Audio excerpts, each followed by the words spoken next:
السلام علیکم ورحمۃ اللہ تعالی وبرکاتہ۔ بسم اللہ الرحمن الرحیم۔ الحمد للہ رب العالمین والعاقبۃ للمتقین، الصلاۃ والسلام علی سید المرسلین خاتم النبیین، اللہم صلی علی سیدنا و مولانا محمد وبارک وسلم۔ اما بعد، حمد و صلوات کے بعد میں نے آپ حضرات کے سامنے حضرت ابراہیم علیہ السلام اور حضرت اسماعیل علیہ السلام کا ذکر کرنا ہے، اور اس ضمن میں انشاءاللہ بہت سے مسائل بیان ہوں گے جن سے عقائد اور ہمارے اخلاق اور ہمارے اعمال کی اصلاح ہوگی۔ حضرت ابراہیم علیہ السلام کی دعا، میرے بزرگوں اور دوستوں، حضرت ابراہیم علیہ السلام جلیل القدر پیغمبر ہیں۔ آپ کی عمر شریف 90 برس کی ہو گئی تھی اور آپ کے ہاں اولاد نہیں ہوئی تھی۔ 90 برس کی عمر میں آپ نے اللہ عز و جل کی بارگاہ میں اولاد کے لیے دعا مانگی، رب حب لی من الصالحین، اے میرے رب مجھے نیک بیٹا عطا فرما۔ اس آیت سے ہمیں یہ ثابت ہوتا ہے کہ جب بھی اللہ تعالیٰ سے ہم نے اولاد مانگنی ہے تو نبیوں نے بھی اللہ سے مانگا ہے، تو ہم نے بھی اللہ تعالیٰ سے مانگنا ہے۔ اور یہ جس کے ہاں اولاد نرینہ بیٹا نہیں ہوتا یا اولاد نہیں ہوتی، ان کو بھی یہ دعا پڑھنی چاہیے، رب حب لی من الصالحین۔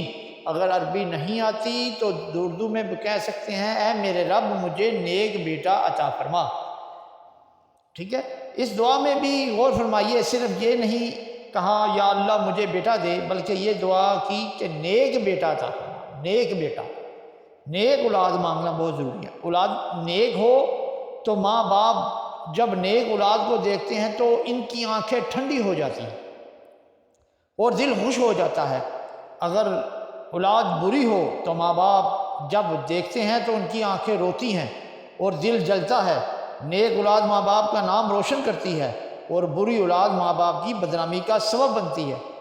نیک اولاد مرنے کے بعد بھی ماں باپ کے لیے اجر و ثواب کا باعث بنتی ہے۔ چنانچہ نبی کریم علیہ السلام نے ارشاد فرمایا کہ جب آدمی مر جاتا ہے تو اس کے اعمال منقطع ہو جاتے ہیں، لیکن اگر وہ نیک بیٹا چھوڑ دے، نیک اولاد یعنی وہ ان کے لیے دعا کرتا رہے، بیٹے کی دعا صلہ اور اجر مرنے کے بعد بھی اس کے ماں باپ کو ملتا رہے گا، تو دعا کرو کہ اللہ تعالیٰ عز و جل اگر اولاد دے تو نیک ہو۔ نیک اولاد نماز پڑھے گی، قرآن پاک کی تلاوت کرے گی تو یقیناً ماں باپ کی بخشش کی دعا کرے گی۔ اگر اولاد نیک نہ ہوئی، قرآن پڑھنے والی نہ ہوئی، حضور نبی کریم علیہ السلام سے محبت کرنے والے نہ ہوئی، اہل بیت سے محبت کرنے والی نہ ہوئی، صحابہ کرام سے محبت کرنے والی نہ ہوئی، اللہ کے ولیوں کے ادب و احترام کرنے والی نہ ہوئی، حقوق العباد ادا کرنے والی نہ ہوئی، نیک ہر اچھے اعمال کرنے والی نہ ہوئی، تو بہت ہی اس ماں باپ کے لیے بڑا وبال کا ذریعہ ہے۔ تو وہ ماں باپ کے لیے دعا کیا کرے گی؟ اگر اولاد نیک ہو تو ماں باپ کو کتنا فائدہ حاصل ہوتا ہے۔ ایک حقائق ہے، امام فخر الدین رازی رحمۃ اللہ علیہ نور اللہ مرکزہ نے تفسیر کبیر میں بسم اللہ شریف کے مسائل اور فوائد میں یہ بات نقل فرمائی ہے کہ حضرت عیسیٰ علیہ السلام ایک قبرستان سے گزرے تو دیکھا ایک شخص کی قبر میں عذاب ہو رہا تھا۔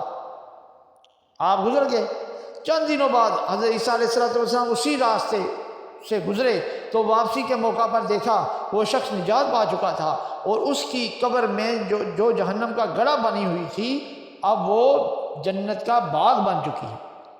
حضرت عیسیٰ علیہ السلام کی دعا، حضرت عیسیٰ علیہ السلام نے اللہ تعالیٰ کی بارگاہ میں عرض کی، یا اللہ عز و جل جب میں گیا تھا تو اس شخص کو عذاب قبر میں مبتلا دیکھ کر گیا تھا اور اب واپسی پر دیکھ رہا ہوں تو وہ نجات پا چکا ہے اور اس کی قبر گلزار بنی ہوئی ہے۔ تو کس وجہ سے؟ اللہ عز و جل نے ارشاد فرمایا ہے میرے پیغمبر یہ شخص بڑا گنہگار تھا، اس کو اس کی بدعمالی کی سزا ملی اور یہ عذاب قبر میں مبتلا ہوا۔ جب یہ مرا تو اپنی بیوی کی گود میں ایک چھوٹا سا بچہ چھوڑ آیا تھا، اب اس کا وہ بچہ 7 برس کا ہو گیا۔ اس کی بیوی نے اس کو لیا اور ایک عالم دین اللہ کے ولی کے پاس چلی گئی، کہا کہ مولانا صاحب، پیر صاحب اس کو اللہ کا نام سکھاؤ۔ مولوی صاحب، پیر صاحب نے بچے کو بسم اللہ پڑھا، یہ کہا بیٹا اب ایک طرف بیٹھ کر اس سبق کو اچھی طرح یاد کر لو۔ اے میرے پیغمبر، وہ بچہ ایک طرف بیٹھ کر بسم اللہ پڑھنے لگا۔ اس نے جب بار بار مجھے رحمان اور رحیم کہا تو میری رحمت کے دریا میں جوش پیدا ہوا۔ بسم اللہ وہ پڑھتا تھا مگر میں نے اس کے باپ کو بخش دیا۔ وہ عذاب میں اس کو، جو عذاب اس کے اوپر ہو رہا تھا اس کو اٹھا لیا، عذاب اس سے دور کر دیا۔ اندازہ کرو کبھی اس بچے نے بسم اللہ ہی پڑھی ہے تو عذاب قبر میں مبتلا باپ کی بخشش ہو گئی، تو جب وہ بچہ اللہ کی کتاب پڑھے گا، اللہ کے نبی کریم علیہ السلام سے محبت کرے گا، ان کی آل سے محبت کرے گا، ان کے صحابہ کرام سے محبت کرے گا، اللہ کے ولیوں سے محبت کرے گا، تمام اچھے امور سے محبت کرے گا جو اللہ اس کے رسول صلی اللہ علیہ وسلم نے ہمارے لیے جو دنیا میں رہنے کے لیے ہمیں اچھی جو باتیں بتائی ہیں ان پہ عمل کرے گا، تو پھر کیا اس کی شان ہوگی؟ ہاں جی، اس پر عمل کرے گا تو ماں باپ کو کتنا اجر و ثواب ملے گا۔ تو اپنی اولاد کو قرآن پڑھاؤ، علم دین سکھاؤ، نبی کریم صلی اللہ علیہ وسلم سے محبت سکھاؤ، نیکی کی طرف لگاؤ، حضور کی آل سے محبت سکھاؤ، حضور کے صحابہ سے محبت سکھاؤ، اللہ کے ولیوں سے محبت سکھاؤ۔ اگر تمہارا بچہ نیک ہو تو یہ دعا کرے گا، رب اجعلنی مقیم الصلاۃ ومن ذریتی ربنا وتقبل دعا، ربنا اغفر لی ولوالدی وللمؤمنین یوم یقوم الحساب۔ جب وہ ہر روز یہ دعا مانگے گا تو اس کی دعا رائے گا نہیں جائے گی، یقیناً اس کی دعا سے خود اس کی ذات کو، اس کے ماں باپ کو اور تمام مومنوں کو نفع پہنچے گا۔ آج کل ہمارا یہ شوق ہے کہ ہمارے بچے ڈاکٹر بن جائیں، انجینئر بن جائیں، منسٹر بن جائیں، بہت کم لوگ ہیں جن کا یہ شوق اور جذبہ ہے کہ ہمارے بچے عالم بن جائیں، حافظ قرآن بن جائیں، نیک بن جائیں، ہمارے بچے قرآن کے حافظ بن جائیں۔ چنانچہ میں ایک بات عرض کرتا ہوں، اس سے سبق حاصل کرنا چاہیے۔ ہم بچوں کو پڑھاتے ہیں، وہ میٹرک ایف اے وغیرہ کرتا ہے، پھر اس کو ولایت بھیج دیتے ہیں، وہ بی اے کرتا ہے اور 5 سال کا کورس کر کے واپس آتا ہے، مغربی تہذیب میں رہتے ہوئے اس کے خیالات بھی مغربی قسم کے ہو جاتے ہیں، وہ مغربی تہذیب و تمدن کا شیدائی اور دلدادہ ہو جاتا ہے، واپس آتا ہے، باپ کے مرنے کا وقت قریب آیا، باپ کے مرنے کا وقت قریب آیا، باپ کہتا ہے بیٹا میرے مرنے کا وقت قریب ہے، نزا کا عالم ہے، مجھے تکلیف ہو رہی ہے، سورہ یاسین پڑھو تاکہ میری جان آسانی سے نکل جائے، کیونکہ آج کل سورہ یاسین ہی جان نکالنے کے لیے رہ گئی ہے۔ تو وہ بیٹا جس نے ولایت پاس کیا ہوتا ہے، جس نے ڈگریاں حاصل کی ہوتی ہیں، جس کی تعلیم پر باپ نے سینکڑوں ہزاروں روپے خرچ کیے ہیں، وہ بچہ اس قابل نہیں کہ اپنے باپ کے سامنے سورہ یاسین شریف کی تلاوت کر سکے۔ وہ بچہ کہتا ہے ابا جان مجھے تو یہ بھی پتہ نہیں کہ سورہ یاسین شریف یہ ہے کون سے پارے میں، بتائیے۔ جس کی تعلیم آپ نے تعلیم پر ہزارہ روپے خرچ کر دیے، اس کا خرچہ پورا کرنے پر نہ آپ نے جائز دیکھا اور نہ ناجائز دیکھا، اس کی ضروریات پوری کی، اپنی جان پر کھیل کے خون پسینہ کیا، اس کے اخراجات پورے کیے، اس کو پڑھایا لکھایا، مگر وہ آپ کے مرنے کے بعد سورہ یاسین شریف بھی سنا نہیں سکا۔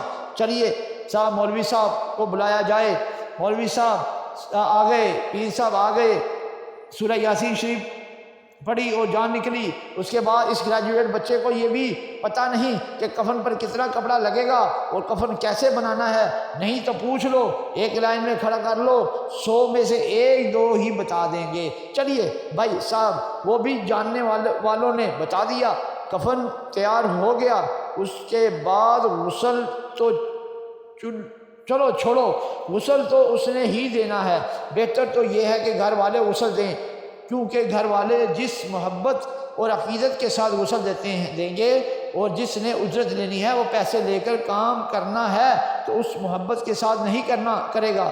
اس کے بعد نماز جنازہ پڑھنی ہے، اس گریجویٹ بچے کو نماز جنازہ بھی یاد نہیں، اس کے بعد گریجویٹ بچے کو یہ بھی پتہ نہیں کہ دفن کرنے کا مصنون طریقہ کیا ہے۔ یہ حال ہے تو میٹرک اور BA کا باپ کو کیا فائدہ نہیں، باپ کو کوئی فائدہ نہیں ملے گا۔ تو اگر کچھ پڑھے، نمازیں پڑھے، کلمہ شریف یاد کرے، تسبیح پڑھے، اللہ کا ذکر کرے، ماں باپ کی روح کو احسان ثواب پہنچائے تو ماں باپ کو فائدہ ہوگا۔ حضرت ابراہیم علیہ السلام نے دعا کی، ربی حب لی من الصالحین، اے میرے رب مجھے نیک اور صالح بیٹا عطا فرما۔ اللہ تعالیٰ نے دعا قبول فرمائی۔ اللہ تعالیٰ نے ارشاد فرمایا، ہم نے ابراہیم علیہ السلام کو ایک حلم والے بیٹے کی بشارت دی، اس بشارت کے مطابق حضرت اسماعیل علیہ السلام پیدا ہوئے۔ اب آپ سمجھ سکتے ہیں کہ جس بچے کو 90 برس کی عمر میں دعائیں مانگ مانگ کے لیا تھا، وہ بیٹا کس قدر عزیز اور کس قدر پیارا ہوگا۔ حضرت ابراہیم علیہ السلام اس بچے سے بڑی محبت فرماتے تھے، اس سے بڑا پیار فرماتے تھے۔ اللہ دکھانا چاہتا تھا کہ ابراہیم علیہ السلام کو جتنی ہم سے محبت ہے اتنی اس بیٹے سے محبت نہیں ہے، جس کو 90 برس کی عمر میں دعائیں مانگ مانگ کر لیا۔ حضرت ابراہیم علیہ السلام کے خلیل، اللہ کے خلیل ہیں۔ حضرت ابراہیم علیہ السلام اللہ عز و جل کے خلیل ہیں۔ اللہ عز و جل نے ابراہیم علیہ السلام کو اپنا بنایا۔ خلیل بڑے پیارے اور بڑے گہرے دوست کو کہتے ہیں۔ تو اللہ تعالیٰ نے دکھانا یہ تھا کہ خلیل میرا اتنا پیارا اور اتنا گہرا دوست ہے کہ اس کو جنتی ہم سے گہرا دوست ہے، اس کو جتنی ہم سے محبت ہے اتنی کسی اور سے نہیں۔ چنانچہ اللہ عز و جل نے حکم دیا کہ اے ابراہیم اپنے بچے اسماعیل علیہ السلام کو اور حاجرہ رضی اللہ تعالی عنہا جو اس بچے کی والدہ ہیں ساتھ لے لو اور عرب کی سرزمین پر چھوڑ آؤ۔ حکم الہی کی تعمیر کرتے ہوئے حضرت جناب خلیل علیہ السلام نے اپنی بیوی حضرت حاجرہ رضی اللہ تعالی عنہا اور اپنے دودھ پیتے حضرت اسماعیل علیہ السلام کے کو ساتھ لیا اور ملک شام سے چلے اور عرب کی سرزمین پر آئے۔ عرب کی سرزمین پر خانہ کعبہ کے پاس اپنی بیوی اور بچے کو چھوڑ دیا۔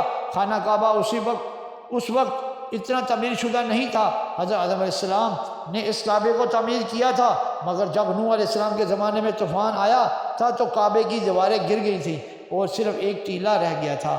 وہاں کوئی آبادی، کوئی بستی نہیں تھی، ایک گھر بھی وہاں آباد نہیں تھا، جنگل تھا۔ حضرت ابراہیم علیہ السلام نے بیوی اور بچے گود چھوڑا اور بغیر کوئی گفتگو کیے سلام کہہ کر واپس چلے۔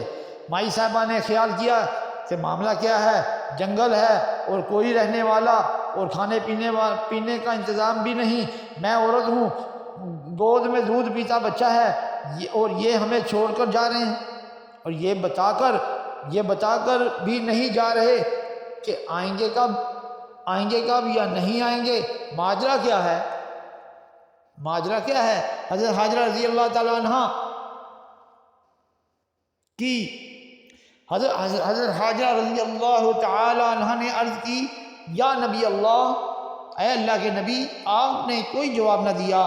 مائی صاحبہ نے دوسری مرتبہ آواز دی، تیسری مرتبہ آواز دی، چوتھی مرتبہ آواز دی۔ جب کوئی جواب نہ پایا تو اٹھی اور تیزی سے چل کر حضرت ابراہیم علیہ السلام کے پاس پہنچی، آپ کا دامن تھاما اور عرض کیا کہ اے اللہ کے پیغمبر، آپ ہمیں کیوں چھوڑ کر جا رہے ہیں؟ آپ خاموش کھڑے ہیں۔ مزاج شناس بیوی سمجھ گئی کہ یقیناً اللہ عز و جل کا حکم آیا ہوگا، کیونکہ یہ اللہ کے نبی ہیں اور ان سے بڑھ کر انصاف کرنے والا کوئی نہیں، اور یہ اپنے اہل و عیال پر بڑے مہربان ہیں، ان کے حقوق کو پہچانتے ہیں۔ جب اس کے باوجود ایسا کر رہے ہیں تو یقیناً اللہ کا حکم آیا ہوگا۔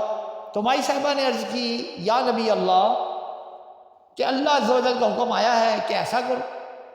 فرمایا ہاں، بس یہ سننا تھا۔ حضرت حاجرہ رضی اللہ تعالیٰ عنہ نے کہا، اگر اللہ کا حکم آیا ہے تو آپ بڑے شوق سے تشریف لے جائیں، اور وہ ہمارا حافظ، اللہ تعالیٰ ہمارا حافظ و نگہبان ہے۔ حضرت ابراہیم علیہ السلام ادھر آ گئے اور وہ مقدس خاتون اپنے بچے کو لے کر صبر و رضا کا پیکر بنتے ہوئے زمین پر بیٹھ گئی۔ اب سبق حاصل کرو، خصوصاً ہماری مائیں اور بہنیں جو واعظ سن رہی ہیں، وہ اس بات کی توجہ اور غور سے سنیں۔ جب حضرت ابراہیم علیہ السلام نے اپنی بیوی کو جنگل میں چھوڑا تھا، اس وقت آپ کی 2 بیویاں تھیں، ایک حضرت سارہ رضی اللہ تعالیٰ عنہ اور دوسری کا نام حضرت حاجرہ رضی اللہ تعالیٰ عنہ تھا۔ حضرت سارہ رضی اللہ تعالیٰ عنہ کے ہاں کوئی اولاد نہیں ہوئی تھی، اور حاجرہ رضی اللہ تعالیٰ عنہ کے ہاں فرزند ہوا تھا جس کو چھوڑ کر گئے۔ تو آپ سمجھ گئے کہ مائی صاحبہ یہ کہہ سکتی تھی کہ اللہ نے کیسے حکم دے دیا، میں بچے والی ہوں، ایک بچے والی کو آپ جنگل بیابان میں چھوڑ کر جا رہے ہیں، اور جس کی گود میں بچہ نہیں اس کو اپنے گھر میں محل میں بٹھا رکھا ہے، تو یہ کیسی ناانصافی ہے۔ اے اللہ، کہ اللہ نے عز و جل نے میرے لیے حکم دے دیا اور اس کے لیے نہیں دیا، میں تو بچے والی ہوں اور زیادہ رحم اور شفقت کی مستحق ہوں، اور آپ مجھے یہاں پر چھوڑ کر جا رہے ہیں، اور مجھے کیا پتہ ہے کہ اللہ عز و جل کا حکم آیا بھی ہے یا نہیں آیا، اور اگر آیا ہے تو میں اس حکم کو نہیں مانتی ہوں جو انصاف کے خلاف ہے۔ اگر ایک کو گھر میں بٹھا رکھو اور دوسری کو جنگل میں چھوڑ جاؤ، اگر اللہ عز و جل کا حکم ہے تو اس دوسری کو بھی لاؤ، کیونکہ دونوں کے درمیان عدل کرنا چاہیے، اور آپ بھی میرے ساتھ بیٹھیں۔ تو بتائیں مائی صاحبہ نے کوئی بات کی؟ نہیں، حالانکہ وہ یہ باتیں کر سکتی تھی، رونا دھونا شروع کر دیتی، سارا جنگل سر پر اٹھا لیتی، مگر انہوں نے نہ دل میں تنگی محسوس کی، نہ پیشانی پر شکن ڈالی، اور نہ زبان پر شکوہ لائیں، بلکہ اللہ عز و جل کی رضا پر راضی رہتے ہوئے تنہا بغیر انیس کے اور رفیق کے جنگل میں رہنا گوارا کر لیا، اور پیش نظر صرف اور صرف اللہ کی رضا ہے۔ میرے بزرگوں اور دوستو،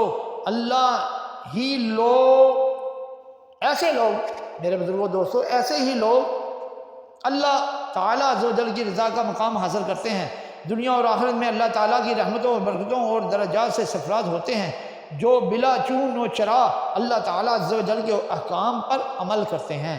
اور ایک ہم ہیں کہ جانتے سب کچھ ہیں، مگر سو حجتیں کرتے ہیں، سو تعویلیں کرتے ہیں، کیونکہ ہم نے عمل جو نہیں کرنا، پنجابی میں کہتے ہیں من حرامی تے حجتہ ڈھیر۔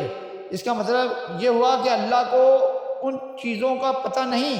بولو، اللہ کو پتہ تھا بھی یا نہیں؟ یقیناً پتہ تھا۔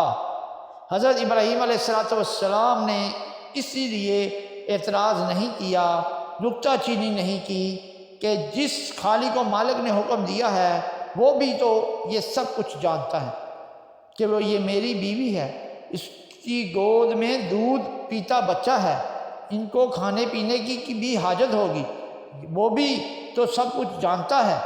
جب اس نے سب کچھ جاننے کے باوجود حکم دیا ہے تو اس کے حکم میں حکمتیں ہیں، ہمیں تعمیل کرنی چاہیے، نکتہ چینی نہیں کرنی چاہیے۔ میرے دوستوں اور بزرگوں، ان کا ایمان کامل تھا اور ان کا یقین کامل تھا، وہ جانتے تھے کہ جو اللہ تبارک و تعالی عز و جل میرے اوپر اتنی بڑی آگ کو گلزار بنا سکتا ہے، وہ میری بیوی اور بچے کی جنگل میں حفاظت بھی کر سکتا ہے، ان کی ضروریات بھی مہیا فرما سکتا ہے۔ آج کل ہمارا ایمان کامل نہیں، ہمارا بھروسہ اللہ تعالیٰ عز و جل کی ذات پر نہیں رہا، ہم تدبیر پر زیادہ بھروسہ کرتے ہیں اور تقدیر پر کم۔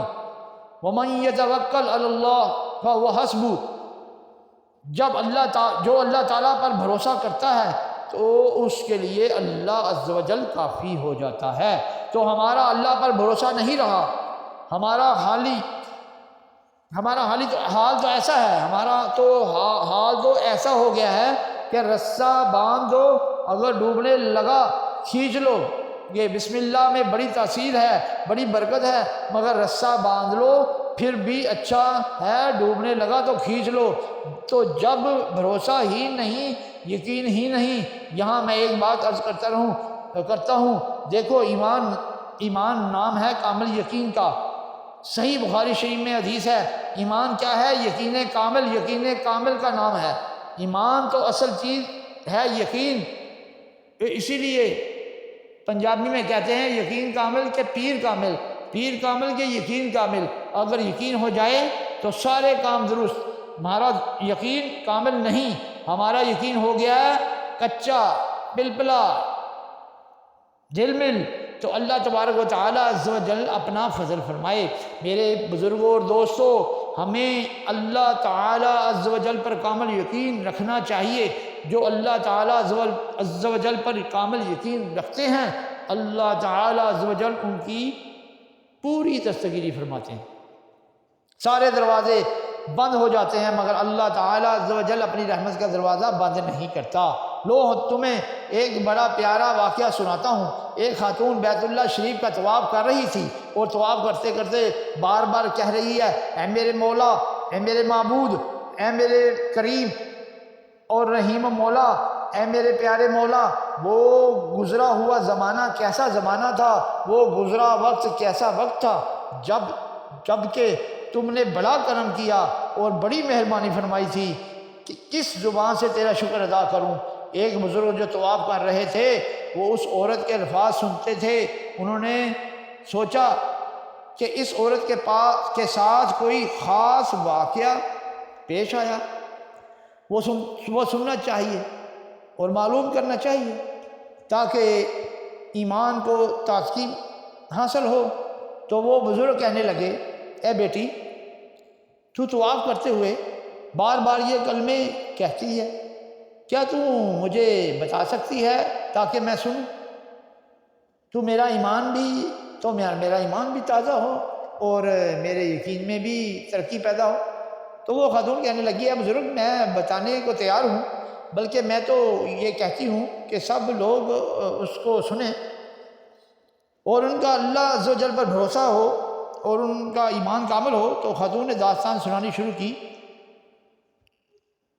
وہ کچھ اس طرح تھی کہ میں اور میرا شوہر اور گود میں دودھ پیتا بچہ تھا، ہم حج اور زیارت کے نیت سے گھر سے نکلے۔ ہم نے پیدل سفر کیا اور اونٹوں پر سفر کیا، یہاں تک کہ کشتی میں بھی سفر کیا۔ کشتی میں ہم بیٹھ گئے آ رہے تھے کہ رات کے وقت اچانک کشتی ایک چٹان سے ٹکرائی اور جو دریا کے اندر چھپی ہوئی تھی اور اندھیرے کے سبب سے معلوم نہیں ہو رہی تھی۔ کشتی تیزی سے جا رہی تھی کہ جا کر زور سے ٹکرائی تو کشتی ٹوٹ گئی۔ کشتی کے تختے الگ ہو گئے، لوگ ڈوب گئے۔ اس خاتون نے کہا کہ اتفاق سے جب کشتی ٹوٹی تو جس تختے پر میں بیٹھی ہوئی تھی وہ کشتی سے الگ تو ہو گیا مگر میں نے اس کو چھوڑا نہیں۔ میری گود میں بچہ تھا، وہ تختہ تیرنے لگا، وہ جو تختہ تھا نا وہ تیرنے لگا اور میں اس پر بیٹھی ہوئی تھی۔ مجھے نہیں معلوم تھا کہ میرا شوہر کہاں ہے، اس کا کیا حال ہے اور دوسری سواریوں کے ساتھ کیا ہوا۔ میں تختے پر بیٹھی ہوئی تھی اور گود میں بچہ تھا۔ تختہ پانی کے اوپر تیرتا رہا، رات گزری اور جب صبح کی روشنی نمودار ہوئی تو میں نے دیکھا ایک تختہ اور تھا جس کے اوپر ایک حبشی بیٹھا ہوا تھا جو ہمارے ساتھ کشتی میں سوار تھا اور مجھے اور کوئی شخص نظر نہیں آیا۔ میرے اور اس حبشی کے سوا باقی جتنے لوگ تھے وہ ڈوب گئے یا کدھر گئے ان کا کوئی پتہ نہیں۔ میں بھی تختے پر بیٹھی ہوئی تھی۔ اس نے مجھے دیکھا تو ہاتھوں سے پانی ہٹاتے ہوئے اپنے تختے کو میری طرف لانا شروع کر دیا۔ جب وہ بالکل میرے قریب آیا تو اس کی نیت میں فطور ہوا۔ اس نے میری طرف ہاتھ بڑھایا تو میں نے اس سے کہا کہ اے اللہ کے بندے، اللہ سے ڈرو، دیکھو ہم کس مصیبت میں ہیں، ساری کشتی ڈوب گئی، باقی سارے ڈوب گئے، ہم دونوں بچے ہوئے ہیں، تو بھی تختے پر ہے، میں بھی تختے پر ہوں۔ ایسی حالت میں تو اللہ کا ذکر کر کے عبادت کر کے نجات حاصل کر لے تو بڑی بات ہے۔ تو اللہ عز و جل سے ڈر۔ مگر اس پر شیطان سوار ہو گیا۔ اس نے کہا تمہیں میری بات ماننی پڑے گی۔ جس وقت اس نے یہ کہا تو میں نے اس کو بڑی دفعہ کہا مگر اس پر کوئی اثر نہ ہوا۔ آخر اس نے اپنے تختے کو میرے تختے کے ساتھ ملایا اور میرے ساتھ آ کر بیٹھ گیا۔ میں نے اس کو کہا اچھا ذرا ٹھہر جا، بچے کو دودھ پلا لوں۔ اس نے کہا تو اس بچے کی وجہ سے دیر کر رہی ہے۔ اس نے میری گود سے میرے بچے کو چھینا اور چھین کر پانی میں پھینک دیا اور کلیجہ پھٹ گیا، اور میرا کلیجہ پھٹ گیا۔ ایک تو میں پہلے ہی صدموں سے چور تھی کہ گھر سے نکلے تھے حج و زیارت کے واسطے، راستے میں شور کا سایہ سر سے اٹھ گیا۔ میں بیوہ ہو چکی تھی، مسافری کا عالم تھا، اور اس ظالم نے گود سے بچہ اٹھا کر پانی میں پھینک دیا۔ میرا جگر ٹکڑے ٹکڑے ہو گیا۔ اس وقت میں نے اللہ کو پکارا، میں نے دل سے آواز دی، دل سے جو بات نکلتی ہے اثر رکھتی ہے، پر نہیں طاقت پرواز مگر رکھتی ہے۔ دل سے دعا ہر وقت نہیں نکلتی، کبھی کبھی نکلتی ہے۔ یہ آپ بھی جانتے ہیں کہ جب بندے پر مصیبت پڑتی ہے تو پھر دعا دل سے نکلتی ہے، اور جب آگے پیچھے دعا مانگتا ہے تو دھیان کسی اور طرف ہوتا ہے۔ ایسے میں دعا کی کیا قبول ہوگی؟ یاد رکھو دعا تو وہی قبول ہوگی جو دل سے نکلے۔ وہ خاتون کہتی ہے کہ میں نے دل سے اللہ کو پکارا، عز و جل کو پکارا، اے اللہ عز و جل اس وقت سارے دروازے بند ہیں، کوئی بھی نہیں رہا، اور اس ظالم پر نفس و شیطان کا غلبہ آ گیا۔ میں اس کے سامنے کمزور ہوں، لیکن تو قادر و قدیر ہے، تو بندے کے خیال میں بھی حائل ہو جاتا ہے، اور جہاں سارے دروازے بند ہو جاتے ہیں وہاں تیرا دروازہ بند نہیں ہوتا۔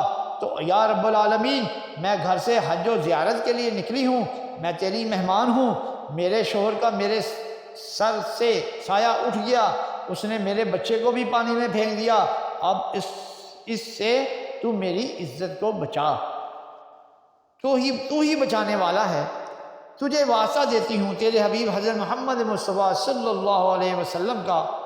تو وہ خاتون کہتی ہے کہ جب میں نے اللہ عز و جل کو پکارا، اس پر بھروسہ کیا اور فریاد کی، تو دیکھا کہ ایک بہت بڑا جانور منہ کھولے ہوئے جیسے مگرمچھ ہوتا ہے آیا، اس کا منہ کھلا ہوا، دانت اتنے بڑے بڑے لمبے، قریب آ کر اس حبشی کے پیر کو منہ میں لیا، اور پیر کو منہ میں لے کر دانتوں میں دبا کر ایک جھٹکا دیا، اور اس کو پھینک کر اس کا ایک لقمہ بنایا اور پانی میں غائب ہو گیا۔ اس طرح اللہ عز و جل نے مجھے اس ظالم حبشی سے نجات دلائی۔ پھر میں اسی تیرتے تختے پر بیٹھ گئی۔ 2 دن اور 2 راتوں کے بعد وہ تختہ تیرتا تیرتا کہیں پہنچا، مجھے سامنے ایک پہاڑی نظر آئی، میں بھی ہاتھ سے پانی ہٹاتی ہٹاتی پہاڑی پر پہنچ گئی۔ اس پہاڑی پر کوئی آبادی نہیں تھی، کوئی درخت نہیں تھا، جنگل اور چھوٹی سی پہاڑی۔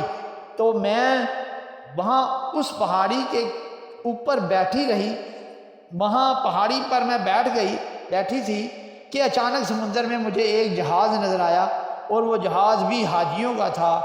جب مجھے جہاز نظر آیا تو میں نے زور زور سے اپنا کپڑا ہلایا اور انہیں اپنی طرف متوجہ کیا۔ جب انہوں نے میرا کپڑا ہلاتے دیکھا تو انہوں نے کیا کیا کہ ایک چھوٹی کشتی پر 2-4 آدمی بٹھا کر میری طرف بھیجے۔ جب وہ آئے تو انہوں نے پوچھا کیا معاملہ ہے؟ میں نے ان سے کہا کہ میں ایک مظلوم عورت ہوں، اس طرح کشتی ٹوٹ گئی، میرا شوہر اور سب ساتھی ڈوب گئے، اور اللہ عز و جل نے مجھے بچا لیا ہے۔ اللہ عز و جل کے لیے مجھے بھی اپنے ساتھ لے لو، خواہ تم کسی بھی ملک جا رہے ہو مجھے یہاں سے نکالو، میں کم از کم کسی آبادی میں تو پہنچ جاؤں، وہاں سے میں اپنے ملک چلی جاؤں، پھر میں وہاں سے دوبارہ حج کے لیے جاؤں گی۔ انہوں نے کہا ہم وہیں جا رہے ہیں اور مکہ جا رہے ہیں۔ انہوں نے مجھے کشتی پر بٹھایا اور جہاز پر لے گئے۔ جب وہ لوگ مجھے جہاز پر پہنچے تو میں نے دیکھا، وہاں کیا دیکھا کہ ایک آدمی کی گود میں میرا بچہ تھا جس کو ظالم حبشی نے مجھ سے چھین کر سمندر میں پھینک دیا تھا۔ جو ہی میں نے اس بچے کو دیکھا تو جھپٹ کر میں نے اس بچے کو لے لیا اور سینے سے لگا لیا، پیار کیا، میرا بچہ میرا لخت جگر۔ جہاز والے کہنے لگے تو پاگل ہو گئی ہے، تیرا بچہ کدھر سے ہو گیا؟ ہم تو پیچھے سے آ رہے ہیں اور تجھے یہاں پہاڑی سے لیا ہے، پھر تیرا بچہ کیسے ہو گیا؟ تو میں کہہ رہی تھی کہ خدا کی قسم یہ میرا بچہ۔ جہاز والوں نے کہا کہ تو ہمیں اپنی داستان سنا، تیرے ساتھ معاملہ کیا پیش آیا؟ جب میں نے اپنی دردناک داستان سنائی تو جہاز والوں نے کہا لے اب ہم سے سن، ہم آ رہے تھے اور ہم نے کیا دیکھا کہ ایک بہت بڑا جانور جس کی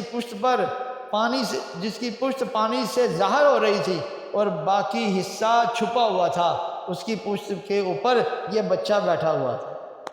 سبحان اللہ، سبحان اللہ، اللہ اکبر کبیرہ۔ اور ہمیں غیب سے آواز آئی کہ اس بچے کو اٹھا لو ورنہ تمہارا جہاز غرق کر دیا جائے گا، تو ہم نے اس بچے کو اٹھا لیا۔ تیری داستان سن کر ہمیں یقین ہو گیا کہ یہ تیرا بچہ ہے، واقعی تیرا بچہ ہے۔ وہ عورت جدے پہنچ گئی اور وہاں سے مکہ پہنچی، اور اس لیے وہ طواف کرتے ہوئے کہہ رہی تھی اے میرے مولا، اے میرے خالق، وہ تیرا شکر گزار زمانہ کیسا تھا جب تو نے میری دستگیری کی اور مجھے اس ظالم سے نجات دلائی۔ میں کس زبان سے تیرا شکر ادا کروں؟ مولا تیرا شکر ادا نہیں ہو سکتا۔ اللہ تعالیٰ سنتے ہیں جب دل سے دعا نکلتی ہے، اس وقت سنتے ہیں، کیونکہ دعا کی نہیں جاتی، ہو جاتی۔ بعض لوگ ہمیں کہتے ہیں کہ مولوی صاحب، پیر صاحب دعا مانگو، اور کہتے بھی ہیں کیسے کہیں سے ہم گزر رہے ہوں وہ زبردستی پکڑ لیتے ہیں، پلاتے ہیں چائے، پھر کہتے ہیں مولوی پی چاہ کر دعا۔ ہاں پیر صاحب ذرا چاہ پیو، ذرا دعا کرو ساڈے پاسے۔ ہاں جی، اب 1 روپے کی چائے، 10 روپے، 30 روپے، 40 روپے کی چائے پلا کر جس نے دعا کروائی، ہم بھی ایسی دعا کرتے ہیں کہ جیسے چائے پلائی ویسی، جیسے چائے ہوتی ہے۔ اللہ معافی دے۔ اس لیے دعا کی نہیں جاتی، ہو جاتی ہے۔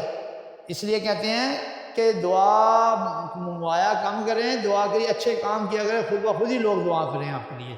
دعا کروانی بھی ٹھیک ہے، مگر دعا ایسا ہے کہ لوگ خود دعا آپ کے لیے کریں، آپ ایسے اچھے اعمال کریں۔ بعض مرتبہ لوگ ایسا سلوک کرتے ہیں کہ وہ کہتے ہیں نہیں، خود دل سے دعا نکل جاتی ہے، اصل دعا وہ ہوتی ہے۔ اور یہ کہ بعض لوگ بظاہر بڑی محبت کا مظاہرہ کرتے ہیں کہ جی ہمیں آپ سے بڑی عقیدت ہے، بڑی محبت ہے، مگر دل نہیں مانتا، ایسا لگتا ہے کہ جیسے اوپر سے کر رہے ہوں، بناوٹ دکھاوا۔ اور بعض لوگ ایسے ہوتے ہیں جو زبان سے تو کچھ نہیں کہتے، مگر پتہ چلتا ہے کہ ان کے دل میں محبت ہے۔ تو میرے بزرگوں، دوستو، اس قسم کے کام کرو کہ ان اللہ والوں کو خوش رکھو تاکہ تمہارے بیڑے پار ہو جائیں۔ اللہ تعالیٰ عز و جل ہمیں ان بزرگوں کے زیر سایہ رکھے، آمین ثم آمین۔ بہر صورت میں عرض کر رہا تھا کہ حضرت ابراہیم علیہ السلام اپنی بیوی حضرت حاجرہ رضی اللہ تعالیٰ سلام اللہ علیہا کو اور اپنے دودھ پیتے بچے حضرت اسماعیل علیہ السلام کو جنگل میں چھوڑ کر واپس آ گئے۔ مائی صاحبہ وہاں بیٹھی ہوئی ہیں، واپس آتے ہوئے حضرت ابراہیم علیہ السلام راستے میں ہی ہیں۔ ایک دعا کی یہ آیت میں نے پڑھی ہے اور یہی میری تقریر کا عنوان ہے۔ اے میرے پروردگار، میں اپنی اولاد کا کچھ حصہ کچھ اولاد کو بسا دیا۔ یہ دعا کسی بندے کی نہیں بلکہ بہت بڑی ہستی جلیل القدر پیغمبر حضرت ابراہیم خلیل اللہ علیہ السلام کی دعا ہے۔ اس دعا کے ایک ایک لفظ اور ایک ایک حرف میں بہت سے مسئلے ہیں۔ انہوں نے اپنی اولاد کو بسایا تھا یا جنگل میں ایک بیٹے کو چھوڑ دیا تھا۔ بظاہر تو انہوں نے حضرت اسماعیل علیہ السلام کو جنگل میں چھوڑ دیا اور ان کے رہنے سہنے کا انتظام نہیں کیا تھا۔ اور دعا میں کلمے کیا کہہ رہے ہیں؟ کہ اے میرے پروردگار میں نے اپنے کچھ اولاد کو بسا دیا ہے۔ یاد رکھو کہ آپ بڑی دور کی بات کر رہے ہیں، حضرت ابراہیم علیہ السلام کی خبر دے رہے ہیں، دور کی بات کر رہے ہیں۔ آپ جانتے تھے کہ حضرت اسماعیل علیہ السلام یہاں آباد ہوں گے اور آگے ان کی والدہ کا سلسلہ چلے گا اور اس کی اولاد میں وہ پھول کھلے گا جو باغ خلیل کا مہکتا ہوا پھول ہوگا، جس کے دم قدم سے ساری بہاریں ہیں۔ اس کا نام ہے احمد مجتبیٰ حضرت محمد مصطفیٰ صلی اللہ تعالی علیہ وآلہ وسلم۔ اے ہمارے رب پروردگار، میں نے اپنی کچھ اولاد کو بسا دیا ہے۔ معلوم ہوا کہ اللہ والے بھی بسا دیتے ہیں، اور جس کو یہ بسا دیں وہ سدا ہی آباد رہتا ہے۔ نہیں تو اللہ تعالیٰ فرماتا ہے ابراہیم علیہ السلام تو کون ہے بسانے والا؟ بسانے والا تو میں ہوں، جس کو چاہوں بسا دوں، جس کو چاہوں آباد کر دوں، جس کو چاہوں برباد کر دوں، تو کون ہے بسانے والا؟ حضرت ابراہیم علیہ السلام نے کیا کہا؟ میں نے بسا دیا۔ اسکنتو کا مطلب میں نے بسا دیا۔ معلوم ہوا اللہ والے بھی بسا دیتے ہیں، جسے یہ بسا دیں وہ بستے ہی رہتے ہیں۔ آگے یہ کہہ رہے ہیں کہ ایسی وادی میں بسا ہے جہاں پیداوار وغیرہ نہیں ہوتی، پہاڑی علاقہ، پتھریلی زمین، کوئی کھیتی باڑی نہیں، کوئی جنس، کوئی غلہ، کوئی پھل فروٹ وغیرہ نہیں، لیکن ایک بات ہے، عند بیتک المحرم، پیداوار تو نہیں ہوتی مگر تیری عزت و حرمت والے گھر کے پاس بسایا ہے۔ معلوم ہوا کہ اللہ تعالیٰ عز و جل کے پڑوس بسنا برکت کا باعث ہے۔ دیکھو حضرت ابراہیم علیہ السلام کہہ رہے ہیں کہ یا اللہ پیداوار تو نہیں ہوتی مگر تیری عزت والے گھر کا پڑوس تو ہے۔ اور آج کل ہم کہتے ہیں کہ کسی مسجد کا پڑوس نہ ہو سونے نہیں دیتے۔ آج کل ہمارا یہ حال ہے کہ ایسی جگہ بسنا چاہیے جہاں پیداوار ہو۔ محشر میں اللہ تعالیٰ عز و جل پوچھے گا کدھر جانا چاہتے ہو، تو جنت میں کہ جہنم میں؟ تو جواب ہوگا کہ جدھر 2 پیسے کا فائدہ ہے ادھر بھیج دے۔ اللہ تعالیٰ عز و جل کے پڑوس میں آباد ہونا برکت کا باعث ہے۔ اور آج کل واقعی ہمارے حالات عجیب ہیں۔ سوسائٹی میں ایک صاحب ہیں جو بروکر ہیں، پراپرٹی ڈیلر ہیں، انہوں نے مجھے یہ بات سنائی کہ ایک صاحب آئے اور مجھ سے کہا کہ میں بنگلہ بیچنا چاہتا ہوں۔ بروکر کو معلوم ہوا تو اس نے پلاٹ خرید کر اپنی پسند کے مطابق بہت اچھا بنگلہ بنایا۔ اس نے کہا کہ آپ نے تو بڑے شوق سے یہ بنگلہ بنایا تھا، تو اسے بیچ کیوں رہے ہیں؟ کہنے لگا ہمارے بنگلے کے پڑوس میں ایک مسجد بن گئی ہے، جب پلاٹ لیا تھا تب مسجد نہ تھی، اب وہ لاؤڈ سپیکر پر جب وہ اذان دیتے ہیں نا تو ہمارے بچوں کی نیند خراب ہو جاتی ہے۔ توبہ نعوذ باللہ استغفر اللہ۔ اور ہمارے بچے ہڑبڑا اٹھتے ہیں، ہم تو تنگ آ گئے ہیں، اس لیے یہ جگہ بدلنی ہے۔ لا حول ولا قوت الا باللہ العلی العظیم۔ حالانکہ حدیث شریف میں آتا ہے کہ جب اذان ہوتی ہے تو شیطان گوز مارتا ہوا بھاگتا ہے۔ ادھر اذان کی آواز بلند ہوتی ہے، وہ آواز کے ساتھ ساتھ ہوا چھوڑتا ہوا بھاگتا ہے اور کہاں تک بھاگتا ہے؟ جہاں تک اذان کی آواز جاتی ہے۔ آپ جانتے ہیں کہ پڑوس کا بھی حق ہوتا ہے یا نہیں؟ تو جو اللہ تعالیٰ عز و جل کے پڑوسی ہیں، اللہ تعالیٰ عز و جل بھی تو جانتا ہے کہ یہ میرے پڑوسی ہیں۔ اللہ تعالیٰ عز و جل بھی ان پر رحمت کرتا ہے، لیکن جو پڑوسی کسی کو ستائے اس کے بارے میں آپ جانتے ہیں کہ کیا حکم ہے۔ ایک مرتبہ حضور نبی کریم علیہ السلام نے اپنے پیارے صحابہ کرام کے سامنے فرمایا لا يدخل الجنہ، یا لا يدخل الجنہ، لا يدخل الجنہ، وہ جنت میں داخل نہیں ہوگا، وہ جنت میں داخل نہیں ہوگا۔ وہ جنت میں داخل نہیں ہوگا۔ صحابہ کرام نے عرض کی یا رسول اللہ صلی اللہ علیہ وسلم کون جنت میں داخل نہیں ہوگا؟ آپ نے فرمایا وہ شخص جو اپنے پڑوسی کو ستاتا ہے، اور ہمارا یہ حال ہے کہ ہم ایک دوسرے کو ستاتے ہیں، پڑوس کا خیال نہیں رکھتے، بلکہ قصداً تکلیف اور اذیت پہنچانے کی کوشش کرتے ہیں۔ یاد رکھو پڑوسیوں کو راحت پہنچائیں۔ جب آپ اللہ عز و جل کے گھر کے پڑوسی بنیں گے تو اللہ تعالی عز و جل خیال فرمائے گا کہ یہ میرے گھر کے پڑوسی ہیں، لیکن آپ پر ایک ذمہ داری ضرور پڑ جائے گی کہ پھر آپ کو بھی اللہ عز و جل کے گھر کا خیال رکھنا پڑے گا۔ مسجد کے پڑوسی کی مسجد میں آئے بغیر نماز نہیں ہوتی۔ واضح ہوا کہ مسجد کا پڑوسی اپنے گھر میں نماز ادا نہیں کر سکتا، اس لیے اس میں مسجد میں آنا چاہیے، بشرطے کوئی معقول عذر نہ ہو۔ اگر معقول عذر ہے، معذور ہے، چل نہیں سکتا، چنانچہ ایسے لوگ بھی ہوئے جن کے گھر والے ان کو کرسی پر لاتے رہے اور جماعت کے ساتھ نماز ادا کرتے رہے۔ میرے بزرگوں اور دوستوں، اگر اللہ تعالیٰ عز و جل تمہیں مسجد کے پڑوس میں بسائے تو مسجد میں نماز ادا کرو، اور مسجد میں ایسی جگہ ہے جہاں ہر وقت ذکر خدا اللہ کا ذکر ہوتا ہے، اس لیے مسجدوں کو آباد کریں۔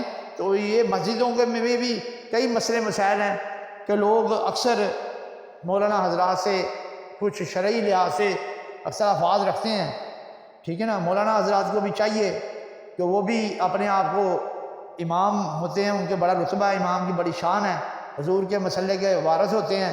علماء حق جو ہیں ہمیشہ وہ ان کا اخلاق بھی اچھا ہوتا ہے، ان کے کردار بھی اچھا ہوتا ہے، ان کے بچوں کا بھی، ان کے پورا خاندان کا اخلاق بھی اچھے مذہبی ہونا چاہیے۔ تو اس لیے کہ اگر کوئی پیچھے نماز امام کے نہیں پڑھتا، امام کو سوچنا چاہیے۔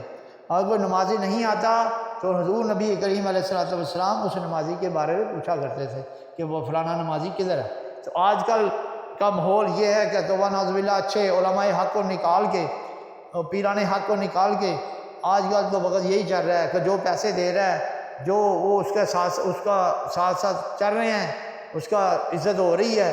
جو پیسے نہیں دیتا، اگر وہ بات کر دیتا ہے، پنکھا چلا دیتا ہے یا کوئی کرسی پہ بیٹھ جاتا ہے، امیروں لوگوں کو کرسی پہ بیٹھتے ہوئے نماز پڑھتے ہیں، مولانا صاحب نہیں دیتے فتویٰ۔ کوئی غریب کا بچہ، غریب آدمی، اگر کوئی واقعی بیچارہ بیمار ہے، وہ اگر اس کرسی کے اوپر بیٹھ کے نماز پڑھے، وہ کہتے ہیں نماز ہی نہیں ہوتی۔ ہم نے ایسے بھی سنے ہیں۔ تو اس لیے ہمیں بھی علماء حق کو بھی اور علماء حضرات کو بھی دیکھنا چاہیے، اگر غریب بھی بیچارہ معذور اگر مسجد میں آتا ہے نا تو اس کو بھی وہ فیسلٹی دیں جو امیر کو دے رہے ہیں۔ اگر امیر کرسی پہ بیٹھ کے نماز پڑھ رہا ہے تو غریب بھی پڑھ سکتا ہے، ٹھیک ہے نا، اس کے لیے بھی جائز ہے۔ جیسے اب نعت خوانی کرتا ہے بغیر داڑھی کے تو اس کو ہم کوستے ہیں، تو اگر کوئی تلاوت کرنے والا اللہ کا کلام پڑھے بغیر داڑھی کے تو اس کو نہیں کوسنا چاہیے، اس کو بھی کوسنا چاہیے، اس کو بھی کہنا چاہیے کہ بھی تو داڑھی رکھ، سرکار جیسی چہرہ بنا تو پھر اللہ کا قرآن سلام۔ تو یہ چیزیں ہیں، یہ بڑی ہمارے آپس میں ہماری باتیں ہیں۔ تو اس لیے ہمیں حق بھی بیان کرنا چاہیے، علماء حق کا بیان کریں، پیران حق کا بیان کریں، ٹھیک ہے نا۔ 2 نمبر علماء سو کا اسلام کے ساتھ کوئی تعلق نہیں، 2 نمبر پیروں کا اسلام کے ساتھ کوئی تعلق نہیں، ٹھیک ہے نا۔ 2 نمبر مذہبی سکالروں کا کوئی تعلق نہیں، جو بٹیرے فضلی بٹیرے یا جو بھی بڑے بڑے واضح و نصیحت نا قرآن پاک میں ہے، یضل بھی کثیر و یہدی بھی کثیرا، کئی قرآن پڑھ کئی ہدایت مانگیں گے، کئی گمراہ، ٹھیک ہے نا۔ تو اس لیے یہ سمجھنے کے لیے بڑا اپنا غور و فکر ہونا چاہیے، سارا کچھ دین ایسے نہیں سمجھا جاتا۔ تو اس لیے اللہ تعالیٰ سے ہم دعا کرتے ہیں کہ اللہ تعالیٰ ہمیں اپنے پیارے حبیب کے صدقے جو بھی بیان کیا اس پہ ہمیں خود بھی عمل کرنے اور دوسروں کو بھی عمل کرنے کی توفیق عطا فرمائے۔ السلام علیکم ورحمۃ اللہ تعالی وبرکاتہ۔